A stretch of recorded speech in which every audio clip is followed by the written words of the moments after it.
Bismillahirrahmanirrahim. Assalamualaikum warahmatullahi wabarakatuh. Alhamdulillahi rabbil alamin. Wassalatu wassalamu ala asrafil anbiya'i wal mursalin wa ala alihi wa ashabihi faman tabi'ahum bi ihsanin ila yaumiddin, amma ba'd. Untuk pelajaran IPA kali ini kita lanjutkan di bab usaha dan pesawat sederhana dalam kehidupan sehari-hari. Untuk pesawat sederhana kita sudah mempelajarinya di waktu kelas 6 dahulu. Nah, sekarang kita lanjutkan lagi di kelas 8 ini, tapi dengan penambahan adanya rumus penghitungan usahanya dan juga yang lainnya. Untuk yang pertama kali kita akan membahas tentang usaha terlebih dahulu. Nah, di sini ada suatu ilustrasi atau suatu cerita bagaimana tentang menggambarkan suatu usaha itu. Nah, di sini jika ada mobil bergerak, maka orang tersebut dikatakan melakukan usaha. Nah, dia usahanya membuat mobil itu bergerak. Tetapi jika mobil itu diam, maka usaha yang dilakukan itu bernilai 0. Nah, kenapa bergerak itu dikatakan usaha? Nah, dalam konsep fisika, usaha itu berkaitan dengan suatu perubahan. Seperti kita ketahui waktu bab kemarin, gaya itu dapat menghasilkan perubahan. Apabila gaya bekerja pada benda yang diam, pada benda tersebut bisa berubah posisinya. Jadi benda yang diam mendapatkan gaya, nah dia dapat berubah posisinya. Namun jika dia itu bendanya bergerak mendapat gaya, nah dia itu bisa berubah kecepatannya. Nah, di sini bisa kembali ke bab awal kemarin tentang gaya, terus kemudian tentang perpindahan. Nah, itu. Dan di sini dalam konsep rumus, usaha itu merupakan hasil kali antara komponen gaya yang searah dengan perpindahan dengan besar perpindahannya. Nah, di sini bisa dicontohkan suatu benda. Di sini ada benda yang berwarna biru, dia mendapatkan gaya. Gayanya ke sana, terus posisinya menjadi di sini. Nah, di sini saat benda itu mendapatkan gaya, dia terjadi perubahan posisinya atau dia mengalami suatu perpindahan. Nah, bisa disebut dengan S. S itu merupakan suatu jarak. Nah, jika dirumuskan dalam fisika itu W sama dengan F dikalikan delta S. W itu merupakan usaha yang satuannya adalah Joule, terus kemudian F itu adalah gaya yang satuannya adalah Newton, dan delta S itu merupakan perpindahan yang satuannya berupa meter. Di sini ada konsep usaha lagi. Nah, di sini gaya dikali perpindahan, F kali S sama dengan usaha. Nah, di sini ada orang yang mendorong troli. Dia mendorong sampai rumah sini. Nah, jadi dia melakukan usaha pendorongan pada troli tersebut. Nah, di sini ada contoh soal. Contohnya di sini ada mobil, kemudian dia menarik suatu beban. Nah, di sini soalnya sebuah benda dengan massa 10 kg berada di atas lantai yang licin. Benda ditarik oleh sebuah mobil derek dengan gaya sebesar F sama dengan 25 Newton. Sehingga benda bergeser sejauh 4 meter. Berapakah besarnya usaha yang dilakukan gaya F pada benda? Nah, kita seperti biasa kita dituliskan diketahui dulu.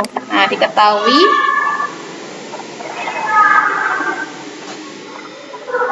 di sini ya. F sama dengan 25 Newton. Terus kemudian massanya itu 10 kg.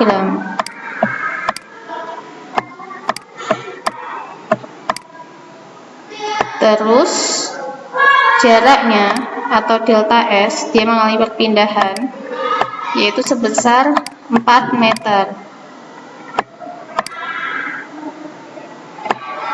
Ditanyakan usaha. Usaha tadi simbolnya adalah W.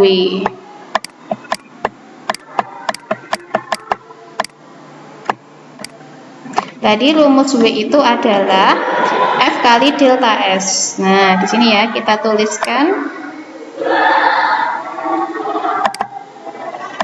W sama dengan F dikali delta S. diingat-ingat di sini satuannya harus dalam keadaan SI dulu. Nah, sudah dilihat Newton sudah SI, kilogram SI, 4 meter SI. Nah, di sini cuman ditanyakan usahanya saja. Jadi hanya memerlukan gayanya saja, yaitu 25 dikali delta S, yaitu adalah 4 meter. Nah, 25 kali 4 berarti 100 Joule. Joule itu bisa disingkat sebagai J. Nah, itu dari konsep usaha tadi.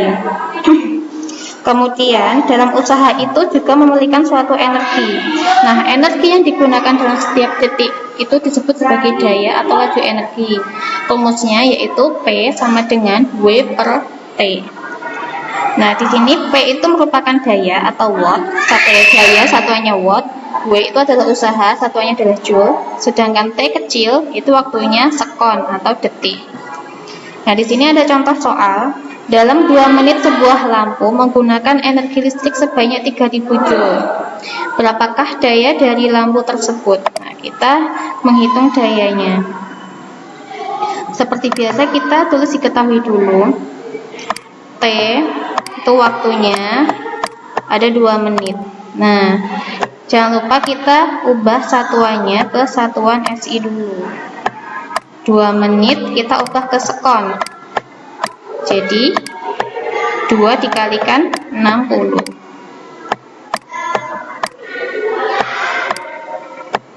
Yaitu nilainya 120 sekon atau detik. Terus kemudian menggunakan energi listrik sebanyak 3000 Joule. Nah, energi listrik itu bisa disebut sebagai usaha. Satuannya adalah W. W-nya ada 3000 Joule.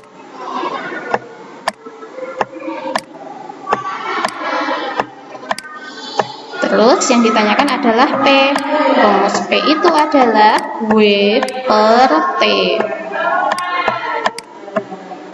W-nya ada 3000 Joule dibagi waktunya ada 120 sekon. Jadi hasilnya adalah 25 watt.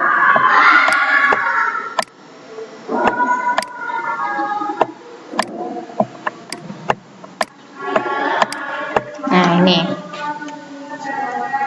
Terus selain di sini tadi kita sudah singgung pada bab judulnya itu usaha dan pesawat sederhana. Nah, di sini kita akan membahas tentang pesawat sederhana. Apa sih pesawat sederhana itu? Nah, pesawat sederhana itu merupakan setiap peralatan yang memudahkan manusia melakukan usaha. Nah, kenapa disebut sederhana? Karena peralatan ini tuh dirancang dan dalam bentuk yang sederhana. Nah, contohnya di sini ada tuas, ada katrol, ada roda gigil, ada bidang miring. Nah, di sini pesawat sederhana itu berfungsi untuk memperbesar gaya atau usaha, sehingga dia itu mempermudah pekerjaannya. Nah, selain digunakan untuk memperbesar gaya, pesawat sederhana itu juga mengubah energi, memindahkan energi, memperbesar kecepatan, dan mengubah arah benda. Nah, contohnya pesawat sederhana yang biasa kita gunakan dalam kehidupan sehari-hari itu, nah contohnya kita itu menggunting suatu kertas dengan gunting. Nah, maksudnya memotong kertas itu dengan gunting. Seperti juga saat kita memotong kuku dengan pemotong kuku. Terus ada juga pesawat sederhana, temannya pesawat sederhana itu ada pesawat rumit. Nah, dia itu juga memudahkan pekerjaan kita.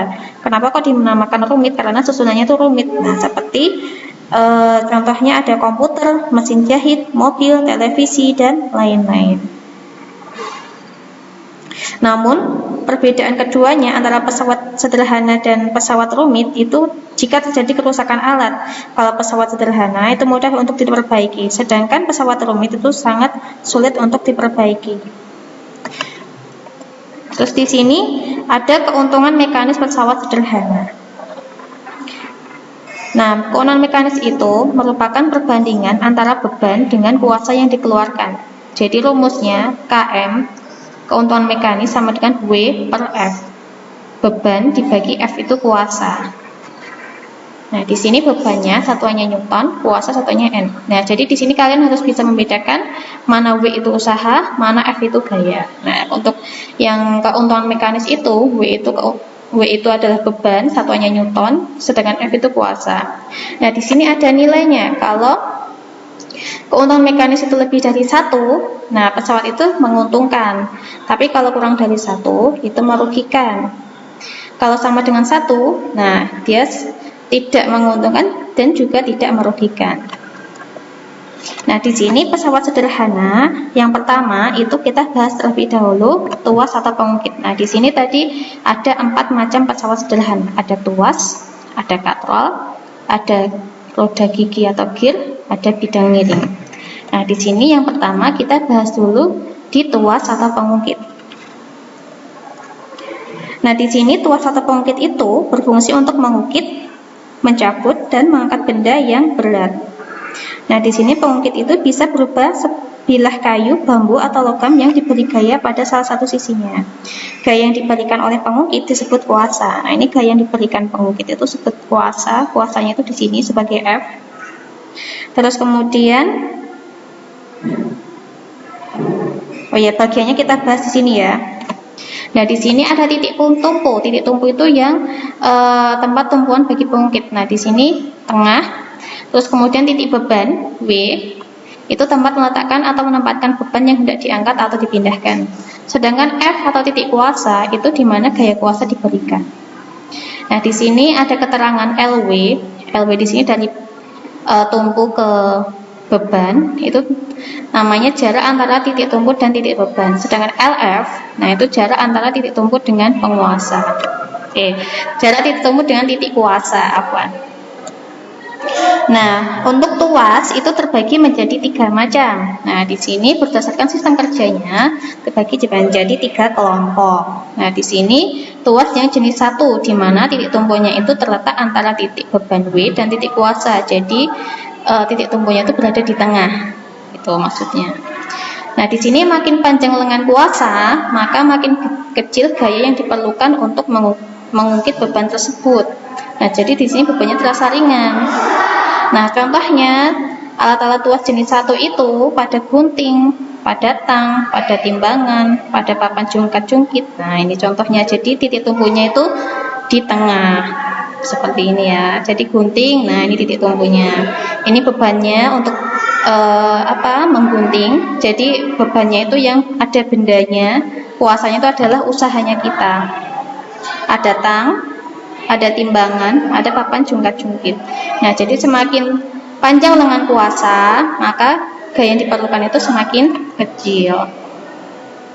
Lalu ada tuas jenis 2, ya di situ tuas jenis 2 itu bebannya berada di tengah. Jadi titik tumpunya bergeser ke bebannya yang tadi bergeser ke tengah. Jadi kalau yang 1 tadi titik tumpunya di sini. Tapi kalau tuas 2 bebannya yang di tengah, lalu titik tumpunya itu bergeser. Nah, di sini contohnya itu ada pembuka tutup botol. Ini ada beban, ada tumpu, ada kuasa. Gerobak dorong, ada beban. Terus tumpunya di sini, ada kuasa di sini kalian yang mendorong. Pemotong kertas, terus pemecah kemiri. Lalu tuas jenis 3 yaitu yang kuasanya berada di tengah, jadi geser lagi dari yang tuas jenis 2 tadi W, ini digeser ke sini, jadi titik kuasanya di tengah, titik tumpunya berada di pinggir sini, bebannya berada di sini. Nah, contohnya itu berupa apa? Pinset. Nah, di sini kuasanya kalian yang megang, terus bebannya, terus titik tumpunya di sini. Terus kemudian penjepit roti, siku lengan, stapler, skop.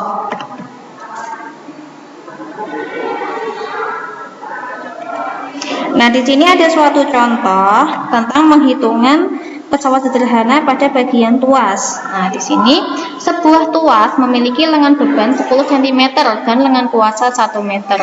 Jika kita ingin mengangkat beban yang memiliki berat 50 Newton, maka berapa gaya yang harus kita gunakan? Tentukan pula keuntungan mekanis alat tersebut. Nah, di sini kita dikasih diketahui terlebih dahulu lengan beban. Kita singkat sebagai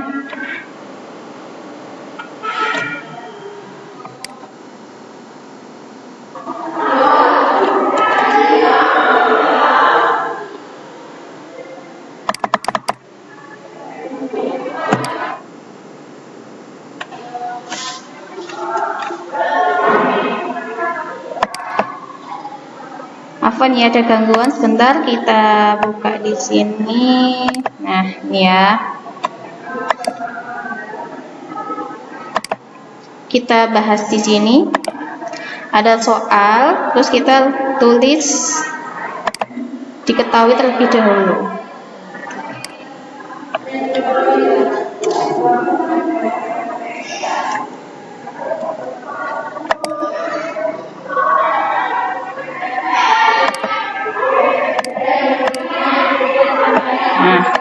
Kita hapus dulu ya.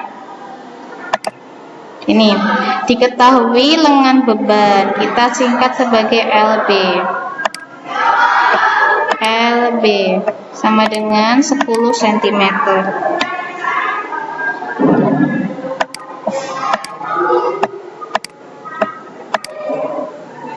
Terus kemudian ada lengan kuasa,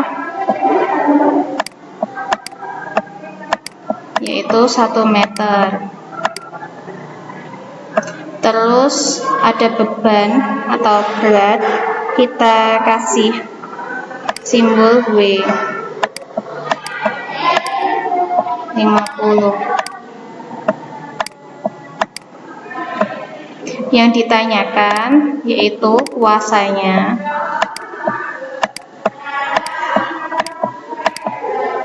Sama keuntungan mekanisnya.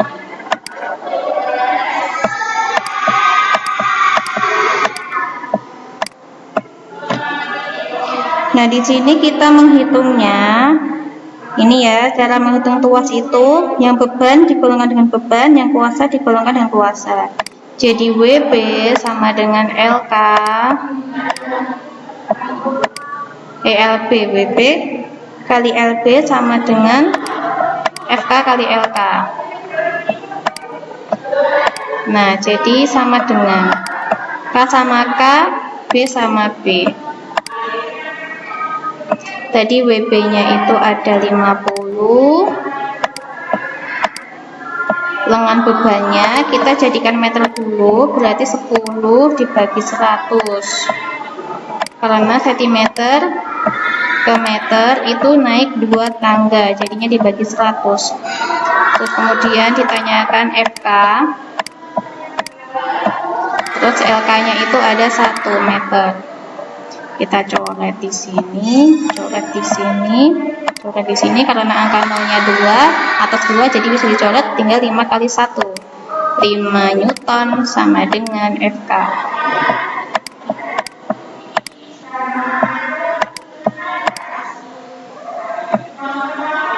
Terus kemudian dikatakan keuntungan mekanis. Keuntungan mekanis itu adalah perbandingan beban sama kuasa. Jadi W per F. W per F. W-nya ada 50. F-nya ada 5. Jadi sama dengan 10. Ya, 10 nggak ada satuannya ya. Jadi kalau KM-nya 10, di situ merugikan, menguntungkan atau tidak dua-duanya. Nah, jadi sudah dilihat kalau KM-nya atau keuntungan mekanisnya itu lebih dari 1 menguntungkan, kalau kurang dari 1 itu merugikan, kalau sama dengan tidak rugi dan tidak untung. Nah, di sini ya. Terus kemudian tugas kalian itu silahkan kerjakan latihan siswa yang setelah ini pada pesawat sederhana, karena kita baru bahas yang luas dulu, itu kerjakan nomor 1 sampai 3 dahulu. Nanti dikirimkan ke Ustazah paling lambat hari ini jam 9. Barakallahu fikum wa jazakumullahu khairan. Wassalamualaikum warahmatullahi wabarakatuh.